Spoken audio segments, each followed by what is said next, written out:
Godātie skatītāji, studijā ir Rīgas Austrumu slimnīcas stacionāra Latvijas infektoloģijas centrs, seksuāli transmisīvo un ādas slimību nodaļas vadītājs Ojārs Lizāns. Sveicināti!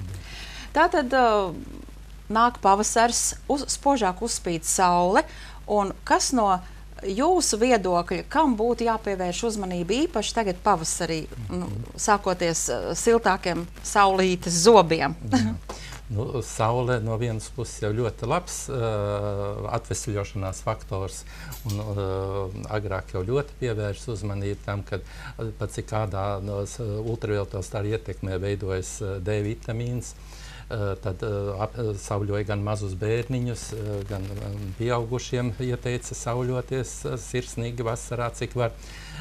Bet gadiem ejot, tomēr dermatologi ir ievērojuši, ka sevišķi jau tiem cilvēkiem, kuri dzīvo paaugstinātas saules radiācijas zonās, piemēram, Austrālijā, sākot jau no 40 gadiem uz ādas ir ļoti daudz dažādu veidojumu, kuras mēs saucam gan par aktīniskām keratozēm, bet visbīstamākais dabīgi ir veidojums, ko sauc par melanomu.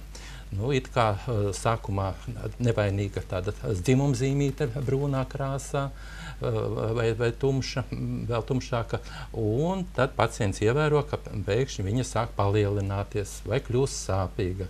Šādos gadījumos obligāti ir jādodas jau vai nu pie dermatovenerologa veids izmeklējumu, ko sauc par dermaskopiju ar speciālu aparātu, apskata šo veidojumu, un ja ir aizdomas, tad noteikti sūtām pie onkologa, vai arī patiešo var doties pie onkologa. Dabīga ģimenes ārsta nosūtījuma.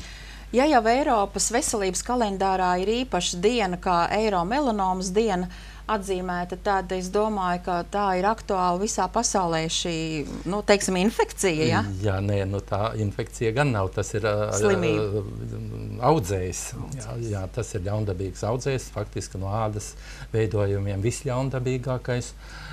Bet jāsaka, ka ja laicīgi mēs viņu atklājam, tad pašā sākumā, tad onkologs izņemot šo veidojumu, pat nav nekādu pēc tam atlieku parādība, nav tās metastāzes. Bet nedod Dievs, ja pacients pats mēģina kaut ko tur smērēt darīt vai kādreiz tur traumatizē šo veidojumu, tad diezgan ātri veidojas metastāzes, kuras diezgan bieži nonāk līdz aknām. Un tad it kā pirmo atrod aknu audzēju, un tikai tad konstatē, ka arī ādā ir melanoma. Jā, vai kādi ir jūsu novērojumi, vai uz stacionāru pie jums nāk ar aizdomām, ka varētu būt melanoma cilvēki? Jā, cilvēki no gada uz gadu kļūst informētāki. Latvijā jau 6. gadu tagad būs Eiromelaноmas diena, kur notiek maija 1. vai 2. pirmdienā. Šoreiz tas ir 2. pirmdiena, tad 13. maijā, un var pieteikties cilvēki pie dermatologa uz vizīti. Tā informācija visa saitā eiromelanoma.lv, tad tur var redzēt, pie kuriem ārstiem var pieteikties. Bet runājot vispār par dažādām ādas saslimšanām, kādi ir jūsu vērojumi? Pēc manas pieredzes, ko es esmu izlasījusi, parasti it kā pavasaros palielinās ar ādas dažādām saslimšanām cilvēku skaits, vai arī rudeņos? Vai tagad šīs robežas vairs nav? Dažādas ir slimības. Ir tās, kurām pāsinājumi tiešām ir rudenī vai pavasarī, piemēram, zvīņēde, jeb psoriāze. Un jāsaka, ka arī pēc mūsu stacionāra datiem šo pacientu skaits ir samērā liels. Tad ir tādas slimības, kuras vasarā no saulītes pašas par sevi pāriet. Piemēram, atopiskais dermatīts, ja agrāk teica diatēze maziem bērniņiem. Tiešām jūras peldes un saulīte ļoti labi veicina atvesļošanos, bet nākot rudenim, atkal ir pāsinājumi. Varbūt pavasarī, ja ir kaut kādas eksāmenu sesijas, tad stresa rezultātā. Nu, bet ir vesela rinda saslimšanu, kas saistīts ar paaugstinātu saules radiāciju vasarā. Tās ir alerģiskās dermatozes vai fotodermatozes, kur taisa no saules radiācijas var būt problēmas. Nu, tagad cilvēki daudzi dodas izbraukumos uz kurortiem, siltāzemēs, staigā daudz un kājiņas nogurst. Un tad, ko tad izmanto, ir tāda zieda kā fenestilgēls vai kādu citu dikla gēlu. Nu, sāpes it kā noņemtas, bet aizmirst par to, ka iedarbojoties saules radiācijai, šai vietā rodas dermatīts. Un tad nāk pēc dienas jau pie dermatologa ar lieliem pūšļiem, ar čulgām un problēmas. Sabojāts viss atvaļinājums ir. Tātad atcerēsimies, ka ļoti uzmanīgi ar šiem līdzekļiem. Tieši tā. Pirms raidījuma man viens pazīstams cilvēks teica, zinot, ka jūs nāksiet uz raidījumu, un teica, noteikti pajautā, kas tas tāds par augstuma alerģiju, kas viņam esot atzīts? Augstuma alerģija, tas ir organismā, veidojas imunoglobulīni, kuri izraisa nātrenes tipa izsutumus. Tikpat labi var būt no karstuma. Cilvēks sakars, sasvīst, un viņam uzreiz parādās nātrenes tipa izsitumi. Nu, diezgan problemātiski ir šo pacientu ārstēšana. Vieglāk ir tad, kad mēs zinām, vai tur uztura alergēns vai no kāda medikamenta. Tad tomēr mēs varam izvairīties. Nu, no tā karstuma un augstuma ir grūtāk izvairīties. Nu, dabīgi pāsinājuma periodā dosim tos pretalerģijas medikamentus iekšķīgi, bet viņam ir tas dzīvesveids ir jāpielāgo. Augstumam. Jā, augstumam, tad siltus cimdiņus, vai atkal karstumam, tad atkal neiet karstā dušā, bet vēsu dušu izmantot. Vēl gluži nesen šķita, ka viena no izplatītākajām saslimšanām, ādas saslimšanām vispār Latvijā bija kašķis. Kašķis ir un būs laikam. Jā, ir periodi, kad ir vairāk. Te pat mums ziņoja no statistikas arī, ka vairāk ziemas mēnešos. Jā, varbūt tāpēc, ka vasarā vairāk mazgājas. Mazāk grūti pateikt. Bet principā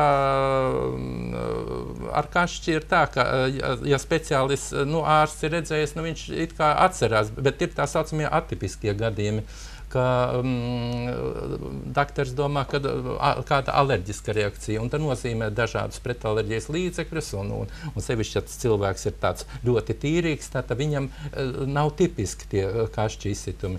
Tad atkal te dermatologs var palīdzēt. Mums ir iestādē laboratorija, kas, teiksim, stundas laikā mēs varam noteikt, vai tur tā kašķērcīte ir vai nav tādos. Vai kašķis ir lipīga slimība skaitās? Parazitāra, slimība, kuru nodod vai no tieša kontakta ceļā, vai arī caur drēbēm un gultas veļu. Vai ir arī novērots tāda lieta, ka cilvēki šobrīd nāk vairāk jau ar ielaistām dažādām ādas slimībām, varbūt visu, kā jūs teicāt, tur ar kaut ko pasmērēt, tur ar kaut ko paši sāk ārstēties? Ir jau problēma vienai kategorijai iedzīvotāji, kad tiešām arī tie 3 latiņi pie speciālista, ja nāk, ir problēma. Otrs ir, ka arī zāles tagad ir ļoti dārgas, un tā mēģina visādus tautas līdzekļus.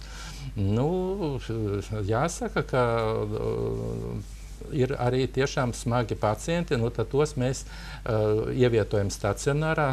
Tātad Latvijas infektoloģijas centrā ir vienīgais ādas slimību stacionārs, kur ir diennakts ārstēšana. Tātad sevišķi no laukiem atbraucot cilvēks, viņam nav kur palikt naktī. Un tad ļoti labi, ka mēs varam visu diennakti sniegt palīdzību pacientiem. Kādas varbūt jūsuprāt, ko jūs esat vērojis savā nozarē, nodaļā, kādas ādas slimības varbūt sāk dominēt vairāk nekā citus iepriekšējos gadus? Nu, varbūt mazliet vairāk, vai uzkrītoši vairāk? Tagad pavasaris pēkšņi sāk cilvēki domā, jāvelk ir man apavi, kur manus nadziņus redzēs uz pēdām. Nu, un tad ierauga, ka tur nadziņš ir dzeltens, vai viņš ir pelēcīgs, sabiezējis. Un ko tas nozīmē? Tas nozīmē, ka jāiet pie dermatologa, uztaisam analīzi un atrodam, ka tur ir sēnīši. Tātad ar pēdu mikozēm, jeb pēdu sēnīšu slimībām, apmēram 1/3 daļa iedzīvotāju slimo. Daudz, ļoti daudz sanāk. Dabīgi, ka tai vidē, kur cilvēkam jāstrādā kaut kādos slēgtos apavos visu dienu, tad šim kontingentam 80% pat mēs konstatējam pēdu sēnīšu saslimšanu. Nu, vidēji, tātad es teicu, apmēram 30% iedzīvotāji. Vai nu tas būs tikai pirksstarpā slobīšanās un neliela nieze, vai tas jau būs jau smagākos gadījumos arī nagu bojājumi. Teiksim, tieši šajā gadījumā, kam būtu jāpievērš profilaktiski lielāka vērība, vai tas viss ir ārstējams sekmīgi? Jā, tas ir ārstējams, bet tagad vasarā apmeklējot plūdmali, tur, kur ir daudz cilvēku, un savā laikā nelēģis profesors Jākopsons veic pētījumu, disertāciju strādāja par sēnīšu izplatību plūdmalē.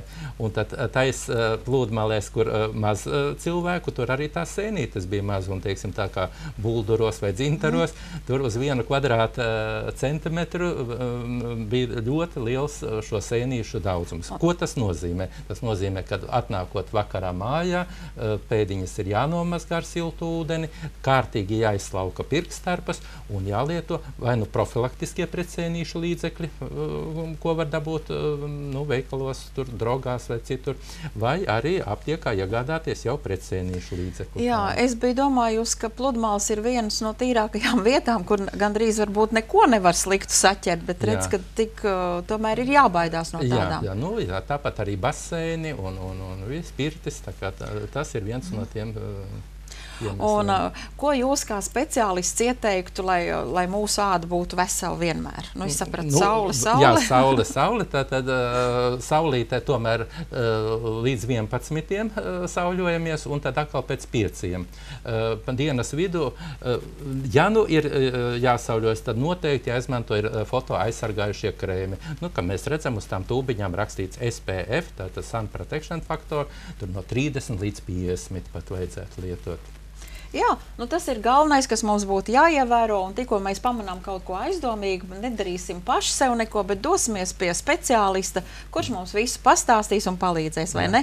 Lūdzu, paldies, ka skatījāties, paldies par atnākšanas raidījumu, paldies.